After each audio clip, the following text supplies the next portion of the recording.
नमस्कार दोस्तों, स्वागत है आपका अपने ऑनलाइन लर्निंग परिवार TWD में। आज हम डिस्कस करते हैं साइंस के बारे में। DLED फर्स्ट सेमेस्टर एग्जाम में यहीं से सारे क्वेश्चन बनेंगे। तो आइए, आज का पहला टॉपिक है, इसको एक एक करके देख लेते हैं। तो ये सजीव वस्तुएं। सजीव वस्तुएं वह होती हैं जिनमें जीवन पाया जाता है, जैसे मनुष्य हो गया, पक्षी हो गया, पेड़ पौधे हो गया। इन सब में क्या होता है? जीवन होता है। इनमें सांस लेते हैं, ये पोषण करते हैं, ये उत्सर्जन करते हैं, ये प्रजनन करते हैं। तो आइए इनके लक्षण देख लेते हैं कि इनमें क्या क्या विशेषताएं पाई जाती हैं सजीवों में। सजीवों में जो मुख्य लक्षण है, पहली बात, ये गति करते हैं। इनमें वृद्धि और विकास पाया जाता है, और ये एक कोशिकीय भी होते हैं और बहुकोशिकीय भी होते हैं। जो पादप होते हैं, पेड़ पौधे होते हैं, वो अपना भोजन प्रकाश संश्लेषण से बनाते हैं, और जो अन्य होते हैं वो पौधों पे ही निर्भर रहते हैं। इन्हें पोषण की आवश्यकता होती है। ये अपना उत्सर्जन करते हैं, अपशिष्ट पदार्थों का उत्सर्जन करते हैं, जैसे आपका हो गया यूरिया हो गया, या जो पादप करते हैं वो गोंद के रूप में करते हैं। और ये प्रजनन करते हैं नए जीवों को उत्पन्न करने के लिए। ये बाह्य वातावरण से प्रतिक्रिया भी करते हैं, और ये इनमें अनुकूलन पाया जाता है, ये अडॉप्टेड हो जाते हैं। जैसे जहाँ पे जैसे पौधे पाए जाते हैं या जैसे जीव रहते हैं, वहाँ वो एडॉप्टेशन कर लेते हैं। जैसे जब हम पहाड़ों पे देखते हैं तो वहाँ के जो जानवर होते हैं उनके बाल बहुत लंबे होते हैं, या पेड़ पौधे वहाँ की लोकल परिस्थितियों के हिसाब से ही होते हैं। जैसे राजस्थान हो गया, राजस्थान में क्या होता है कि जो वहाँ के जीव होते हैं, वो बिच्छू हो गया या सांप हो गया, वो अपने शिकार के लिए रात को निकलते हैं, क्योंकि दिन का टेम्परेचर बहुत हाई रहता है, और रात को जब नॉर्मल टेम्परेचर होता है तब वो अपना भोजन के लिए निकलते हैं। सजीवों में एक लक्षण होता है, जो विशेष लक्षण होता है, इसमें श्वसन क्रिया पाई जाती है। और ये क्या कहते हैं, अपना DNA के द्वारा ये गुणों का ट्रांसफ़र करते हैं। जैसे अपने माता पिता का गुण बच्चों में आता है, और माता पिता में अपने दादा दादी का गुण आता है। तो ये चीज़ें ट्रांसफ़र होती रहते हैं। जैसे माना जाता है कि जो 50% जो करेक्टर होता है, जो गुण होता है, ये माता पिता से आता है, 25% जो दादा दादी से आता है, और फिर परदादा परदादी से उसी के अनुपात में धीरे धीरे बढ़ता जाता है। तो बच्चों में ये गुण आते हैं, ये DNA के थ्रू आते हैं। तो ये रहा आपका सजीव। अब आइए हम निर्जीव के बारे में देख लेते हैं।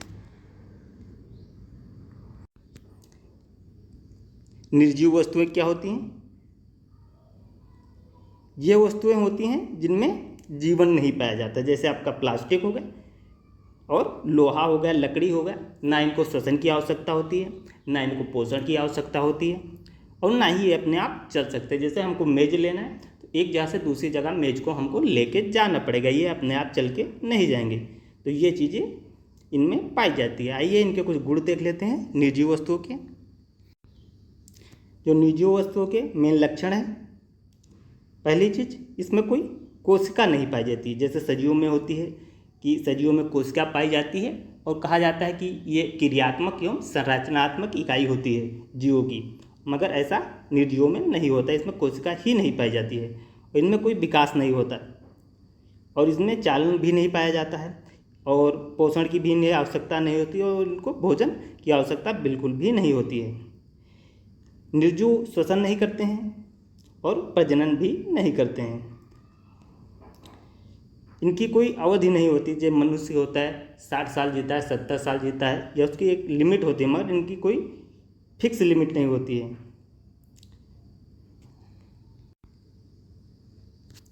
इनमें कोई प्रकार की उत्तेजना नहीं पाई जाती है, और मृत्यु का अनुभव भी इनमें नहीं होता है। तो ये चीज़ें हो गई निर्जीव के कुछ विशेष लक्षण। आइए हम इन दोनों का अंतर देख लेते हैं, क्योंकि सजीव और निर्जीव के बीच में जो अंतर है, ये काफ़ी बार क्वेश्चन DLED में बन चुका है। तो ये काफ़ी महत्वपूर्ण प्रश्न है, और पेपर में बनने की संभावनाएं है। तो आइए देख लेते हैं कि सजीव और निर्जीव के बीच में मुख्य अंतर क्या क्या है।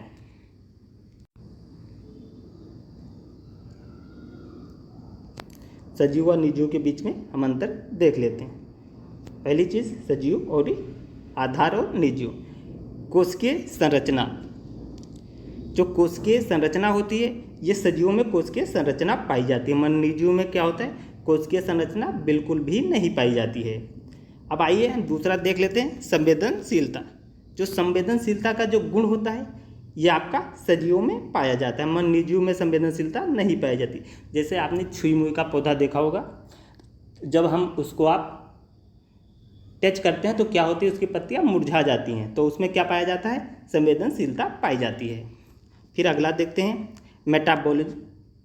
ये आपका सजीवों में पाया जाता है। मेटाबॉलिज्म क्या होता है, जो शरीर में जो अपचयन की क्रिया होती है, जो पाचन की क्रिया होती है या उपचयन की क्रिया होती है, ये सारी मेटाबॉलिज्म के अंतर्गत आती हैं और ये निर्जीवों में बिल्कुल नहीं पाई जाती है। सजीवों में मेटाबॉलिज्म की अपचयन उपचयन की क्रिया पाई जाती है। अगला पॉइंट है वृद्धि एवं विकास।